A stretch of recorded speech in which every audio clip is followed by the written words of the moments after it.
रात के 10 बज रहे थे। हर ओर सन्नाटा था, लेकिन रात के इस सन्नाटे में गर्ल्स हॉस्टल से एक लड़की बाहर निकलती है। उसकी सैंडल की खटखट की आवाज से वो सन्नाटा टूटता है। बाहर उसके इंतजार में एक आदमी अपनी बड़ी और लंबी सी कार में बैठा हुआ है।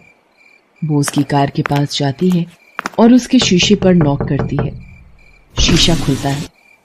लड़की अंदर बैठे शख्स से पूछती है, दिवाकर मित्तल? अंदर बैठा आदमी सहमति में अपना सिर हिलाता है। फिर वो लड़की, जिसका नाम शोभा था, वो उसकी गाड़ी में उसकी बगल वाली सीट पर बैठ जाती है।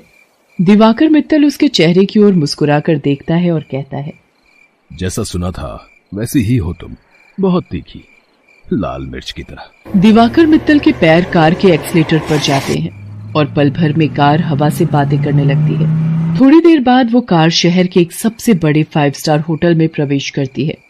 दिवाकर मित्तल पार्किंग में अपनी कार लगाता है और होटल के रिसेप्शन पर जाता है और अपनी प्री बुकिंग के बारे में बताता है। दिवाकर अपने रूम की चाबी लेता है और शोभा के साथ उस कमरे में जाता है। दिवाकर दरवाजा बंद करता है और शोभा से पूछता है, कुछ लोगी तुम, पीने या खाने में? आप जो भी मंगा लीजिए। दिवाकर होटल के कमरे में लगे फोन से रिसेप्शन पर कॉल करके अपना ऑर्डर देता है। थोड़ी देर में वेटर ऑर्डर लेकर आ जाता है।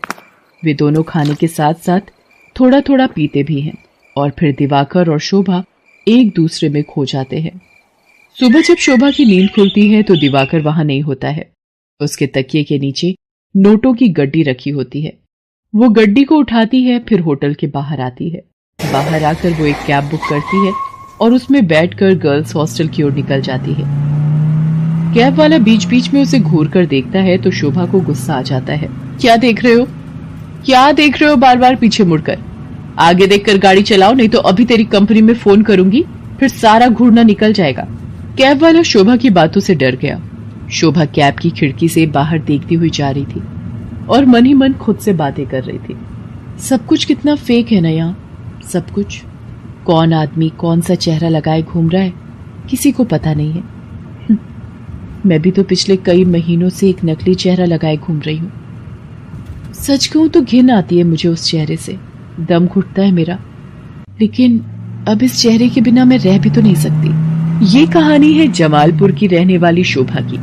शोभा शहर के एक हॉस्टल में रहती है और इंजीनियरिंग की पढ़ाई कर रही है। वो 8 महीने पहले ही शहर आई है। शोभा के पिता दीनदयाल उससे बहुत प्यार करते हैं। उसे अब भी याद है जब वो ट्रेन में बैठकर शहर आ रही थी तो। क्या बाबा, आप इस तरह बच्चों की तरह रोएंगे तो मैं शहर कैसे जाऊंगी? क्या कहूँ शोभा, 5 बरस की थी तू जब तेरी अम्मा तुझे गोद में डालकर हमेशा के लिए हम सबको छोड़कर चली गई। तब से तुझे ही देखकर जिया है। जानती हूँ बाबा। सोचा था कि एक बार ही तुझे विदा करूंगा जब तेरी शादी होगी, लेकिन शादी के पहले ही। ये कहकर दीनदयाल शोभा को गले लगाकर फिर से फूट फूट कर रोने लगा। ठीक है बाबा, मैं नहीं जाती हूँ शहर, यही रहती हूँ आपके पास। लेकिन आप ही तो हमेशा जिद करते हैं कि तुम्हें खूब पढ़ना है, बहुत बड़ा आदमी बनना है। अब आगे की पढ़ाई गांव में तो नहीं हो सकती, तभी तो मैं शहर जा रही हूँ। ठीक है, मैं ट्रेन से उतर जाती हूँ। उसी समय ट्रेन की सीटी बजी। दीनदयाल जल्दी से ट्रेन से उतरा। ट्रेन ने कुछ ही देर में रफ्तार पकड़ ली। शोभा ट्रेन से आगे निकलती गई और दीनदयाल पीछे छूटता गया। शहर में शोभा गर्ल्स हॉस्टल में रहने लगी और अपनी पढ़ाई करने लगी। उसकी रूम पार्टनर थी रेखा। रेखा का बैकग्राउंड भी शोभा की तरह ही था। उसके पिता नहीं थे। उसकी माँ दूसरों के खेतों में काम करती थी। बहुत कठिनाई से गुजर बसर होता था। एक दिन की बात है, शोभा कमरे की सफाई कर रही थी तो उसे रेखा के तकिए के नीचे से नोटों की गड्डी मिली। इतने सारे पैसे, ये यहाँ कैसे आए? रेखा उस समय नहा रही थी।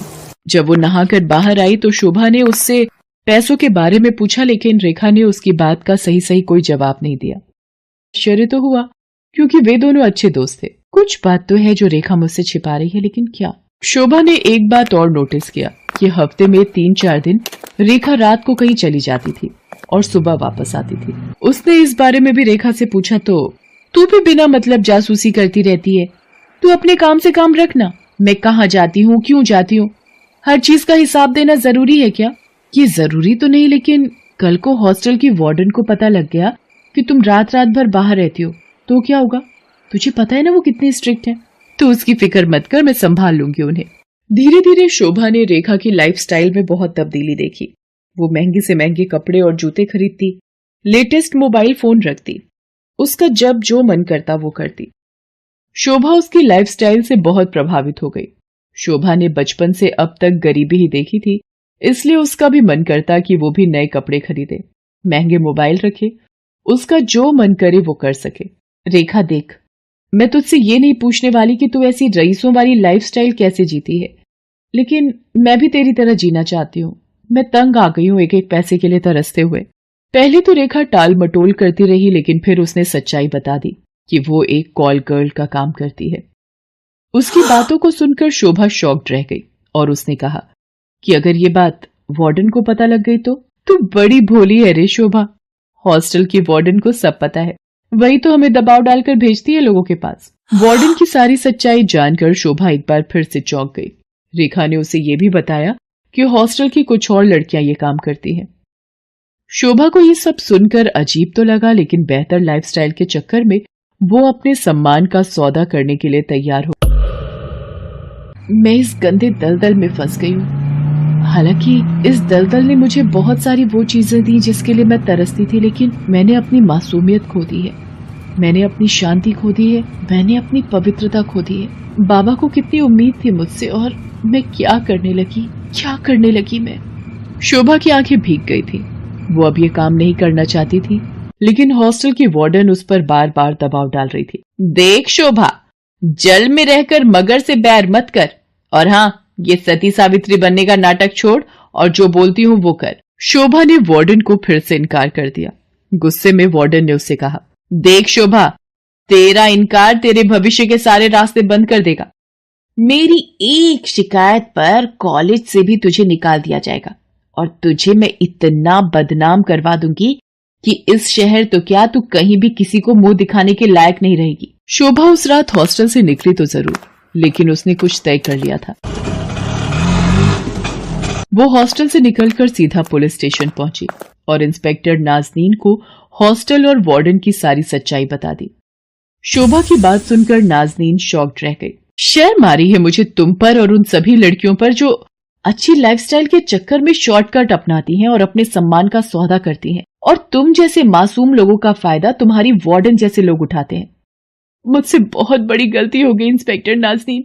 मुझे खुशी है कि तुम्हें अपनी गलती का एहसास तो हुआ, लेकिन ये गलती कोई और ना करे और तुम्हारी वार्डन किसी और का फायदा ना उठाए। इसके लिए इस पूरे रैकेट को तोड़ना पड़ेगा।